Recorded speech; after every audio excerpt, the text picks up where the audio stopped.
Life time science நேயர்களுக்கு வணக்கங்க. இப்போ நம்ம பார்க்குறது என்னென்னு கேட்டிங்கன்னா 2026 ஆனதுங்க. வருகிற புத்தாண்டுக்குங்க. வருகிற புத்தாண்டுக்கு ரிஷபராசிக்காரர்கள் அனைவரும் எல்லா வளமும் பெறவும், எல்லா செல்வங்களும் கிடைக்கட்டுங்க. நலமே வரட்டும், வளமே பெறட்டும். ரிஷபராசிக்கார நேயர்கள் அனைவருக்கும் புத்தாண்டு நல்வாழ்த்துக்களுங்க. இப்போ நம்ம பார்க்க போகிறது ரிஷபராசியை பொறுத்த மட்டும் இந்த வருஷம் எப்படி இருக்குது 2026 அப்படிங்கிறதுக்கு வருஷ பிறப்புக்கு உண்டான கிரக அமைப்புகளை நான் முதல்ல போடுறேங்க.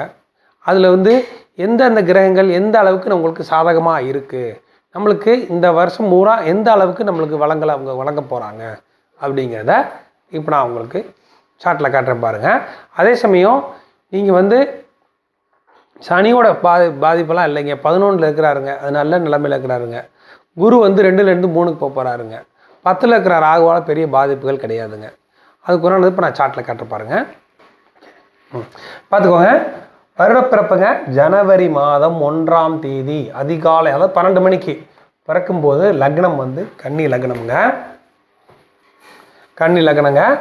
நான் பாருங்கள், நான் லக்னத்தை போட்டிருக்கேன், பிறப்பை போட்டிருக்கேன். வர பிறப்புக்கு தனுசில் சூரியன், சுக்கிரன், புதன், செவ்வாய், கும்பத்தில் ராகு, மீனத்தில் சனி, ரிஷபத்தில் சந்திரன், மிதுனத்தில் குரு வக்ரம், சிம்மத்தில் கேது போட்டிருக்காங்க.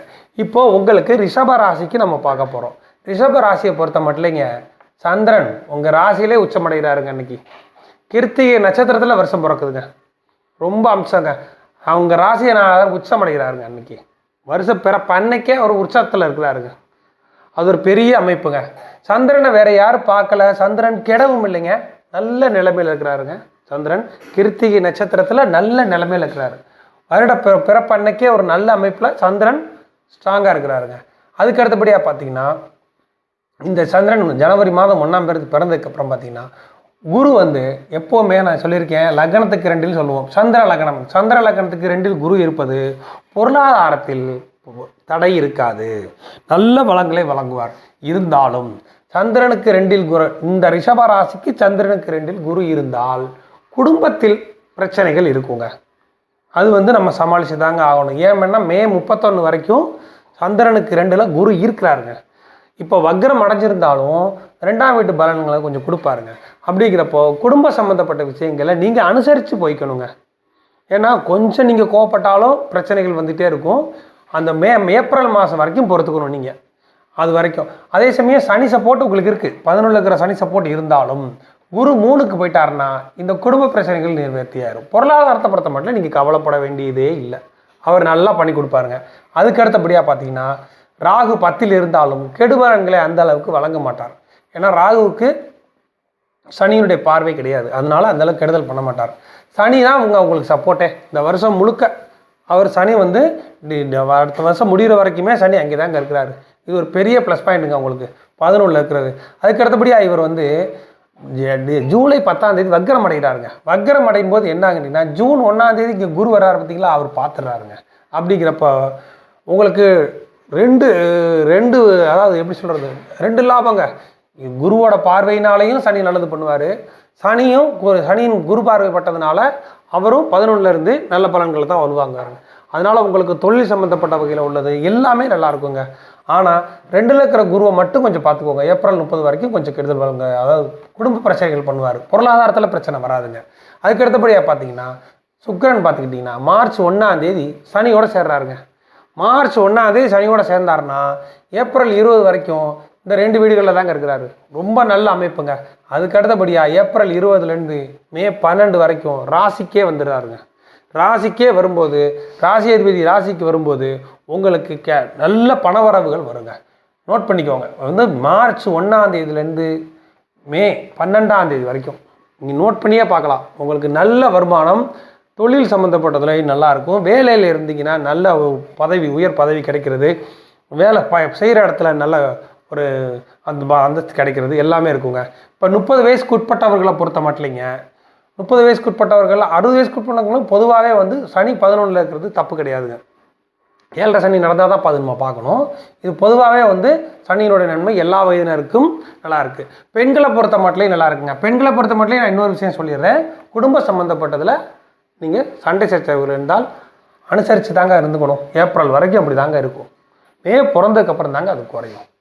அதனால் பெண்களாக இருந்தாலும் குடும்பத்தில் சண்டை சச்சரவுகளுக்கு அனுசரித்து போய்க்கிறது நல்லது. அதுக்கடுத்தபடியாக பார்த்தீங்கன்னா இந்த டிசம்பர் மாதம் வரைக்கும் ராகு இங்கே இருக்கிறாருங்க.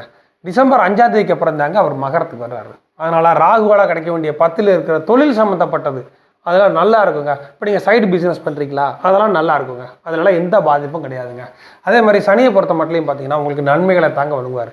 சனி 3ஆம் பார்வையாக ராசியை பார்த்தாலும் கெடுபலன்கள் இருக்காது. ஏன்னு கேட்டிங்கன்னா ஜூன் மாதம் குரு இங்கே வந்து சனியை பார்த்துருவார். அப்படிங்கிறப்போ உங்களுக்கு நன்மைகளே நடக்கும். நீங்கள் இதை பற்றி பயப்பட வேண்டியதில்லை. படிக்கிற பிள்ளைங்களாக இருந்துச்சுன்னா அவங்களுக்கும் மார்க் வர்றதுலேருந்து அவங்க படிக்கிறதுல வேறு எந்த தொந்தரவுகளும் வராது. அவங்களுக்கு ஃபீஸ் கட்டுறதுலேருந்து அதிலெல்லாம் எந்த பிரச்சனையுமே இருக்காதுங்க. ரிஷபத்தை பொறுத்த மட்டும் அந்த பிரச்சனைகள் எதுவுமே வராதுங்க. அதுக்கு அடுத்தபடியாக பார்த்தீங்கன்னா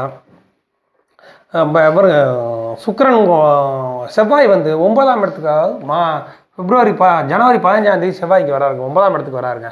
உச்சமடைகிறாருங்க. உச்சமடையும் போது 7-12 கூட உச்சமடையும் போது திருமணம் ஆகாதவர்களுக்கு கைகூடி வர்றதுக்கு வாய்ப்புகள் அதிகமாக இருக்குதுங்க. மாசி பங்குனிக்குள்ளே அமைகிறதுக்கு வாய்ப்புகள் அதிகமாக இருக்குதுங்க. 9ல் உச்சமடைகிறார். 7 குறையும் 9 உச்சமடைவது நல்ல அமைப்புங்க. அதனால் திருமணம் ஆகாதவருக்கு கைகூடி வருங்க. அதுக்கு அடுத்தபடியாக பார்த்தீங்கன்னா இப்போ பெரியவங்களாக இருந்தாங்கன்னா வீடு கட்டுறது, இப்போ வந்து குழந்தைகளுக்கு கல்யாணம் பண்ணுறது, இதெல்லாம் எந்த தொந்தரவும் கிடையாதுங்க. ஜூன் மாதத்துக்கு அப்புறம், ஜூன் 1க்கு அப்புறம் நல்ல அமைப்புகளை கொடுப்பாரு. சனி வேணுங்கிற நன்மைகளை பண்ணுவாருங்க 11ல் இருக்கக்கூடிய சனி. அதனால் நீங்கள் அதை பற்றி கவலைப்பட வேண்டிய அவசியமே கிடையாதுங்க. அதே சமயம் நோய் சம்மந்தப்பட்டது வேறு எந்த குறைபாடும் இருக்காது. அப்படி இருந்தாலும் அது ஏப்ரல் வரைக்கும் தாங்க. மேக்கு மேலே இருக்காது. ஏன்னா இங்கே குரு 8ஆம் வீட்டை பார்த்துட்ருக்காரு. அதுக்கப்புறம் மறைஞ்சிருவார். இங்கே வந்துடுவார். 3ஆம் இடத்துக்கு வந்துடுவார். 3ஆம் இடத்துக்கு வரும்போது அவர் 8ஆம் வீட்டை பார்க்க மாட்டார். அது பாதிப்புகள் கொய்மையாக இருக்குங்க. இதுதாங்க. இப்போ இதில் வந்து முக்கியமான விஷயம் என்னென்னு கேட்டிங்கன்னா கேதுவும் ராகுவும் உங்களுக்கு நற்பலன்களையே வழங்குவார்கள். கெடுபலன்கள் வர்றதுக்கு வாய்ப்புகள் ரொம்ப கம்மி. இப்போ 4ல் கேது இருக்கிறதுனால சுகஸ்தானத்தில் இருக்கிறதுனால கொஞ்சம் உடம்பு சம்மந்தப்பட்ட பாதிப்புகள் வரும். அப்படிங்கிறது அது பெரிய பாதிப்புகளை கொடுக்காது. அதை நீங்கள் பார்த்துக்கணும். இப்போ பார்த்துக்கிட்டிங்கன்னா அதுக்கடுத்தபடியாக பார்த்துக்கிட்டிங்கன்னா சந்திரனுக்கு 4ல் கேது இருக்கிறத பார்த்தோம்னா உறவுகள் சம்மந்தப்பட்ட வகையில் உறவினர்கள் மூலமாக சில பிரச்சனைகள் வரலாங்க. அதெல்லாம் ஒரு பெரிய இதாக வராது, ஆனால் இருக்கும். அதுக்கு அடுத்தபடியாக பார்த்தீங்கன்னா இப்போ நீங்கள் கோயில் குளம் போகணும், வெளியூர் போகணும் அப்படின்னு நினைக்கிறவங்களுக்கெல்லாம் இப்போ நடக்குங்க. அதுலேயே முக்கியமான விஷயம் சொல்லணுங்க. உங்களுக்கு குரு 2ல் இருக்கிறது அவர் சிறப்பாக இல்லைங்க. 3க்கு போகிறது பரவாயில்லைன்னு தான் சொல்ல முடியும். இந்த 2ம் 3ம் ரிஷப ராசிக்கு பெரிய நற்பலன்களை வழங்காதனால நீங்கள் பரிகாரமாக திருச்செந்தூர் போயிட்டு வரலாங்க. குரு ஸ்தலத்துக்கு போயிட்டு வரலாங்க. குரு ஸ்தலத்துக்கு போயிட்டு வந்தீங்கன்னா அந்த குடும்பத்தில் இருக்கிற பிரச்சனைகளும் குறையிறதுக்கு வாய்ப்புகள் இருக்குதுங்க. 3ல் இருக்கிற குருவாலையும் வரக்கூடிய வாய்ப்புகள் பிரச்சனைகள் குறையிறதுக்கு வாய்ப்பு இருக்குங்க.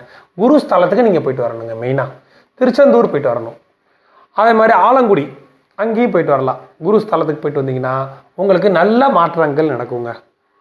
அதுக்கு அடுத்தபடியாக பார்த்தீங்கன்னா 5ஆம் இடம். 5ஆம் இடத்தை பொறுத்த மட்டும் உங்களுக்கு சனியினுடைய பார்வை இருக்கிறதுனால குழந்தை பிறக்கிறது இந்த மாதிரி இருக்கிறதெல்லாம் கொஞ்சம் டிலே ஆகுங்க. நீங்கள் போய் பார்த்துட்டு வந்திருப்பீங்க, செக்கப் போயிட்டு வந்திருப்பீங்க. அதே சமயம் வந்து கொஞ்சம் டிலே ஆகும். ஏன்னா 5ஆம் வீட்டை சனி பார்க்கிறார். அதனால் உங்களுக்கு அது டிலே ஆகிறதுக்கு வாய்ப்பு இருக்குதுங்க. அதுக்கு அடுத்தபடியாக பார்த்தீங்கன்னா எனக்கு 11ல் சனி இருக்கிறதுனால உங்களுக்கு பண வரவில் எந்த பிரச்சனையும் கிடையாது. இந்த வருஷம் முடிகிற வரைக்கும் அது உங்களுக்கு தாராளமாக பண வரவு கிடைக்குங்க. குடும்ப பிரச்சனையில் மட்டும்தாங்க கவனம் வேணும். யார் இப்போ ஒய்ஃபாக இருக்கட்டும், ஹஸ்பண்டாக இருக்கட்டும், யாராக இருந்தாலும் கோவப்பட்டாங்கன்னா நீங்கள் அனுசரித்து போய்க்கோங்க. பிரச்சனைகள் சால்வ் ஆகிரும். அதுக்கு அடுத்தபடியாக பார்த்தீங்கன்னா வேறு உங்களுக்கு எந்த குழப்பமும் இந்த வருஷத்துக்கு கிடையாதுங்க. நன்மையாகவே இருக்குது. அதுக்கு தான் ஆரம்பத்திலே உங்களுக்கு சந்திரன் ராசியிலே உச்சமடைஞ்சு உங்களுக்கு அந்த நன்மைகளை கொடுத்துட்றாரு. அதுக்கு அடுத்தபடியாக பார்த்தீங்கன்னா நீங்கள் சனியோடைய சப்போர்ட்டும் நல்லா இருக்குதுங்க. உங்களுக்கு மொத்தத்தில் பொருளாதார வரவு நல்லா இருக்குங்க. குடும்பத்தில் கவனம் வேணுங்க. அடுத்ததாக நான் உங்களுக்கு மிதுன ராசிக்கு பலன்களை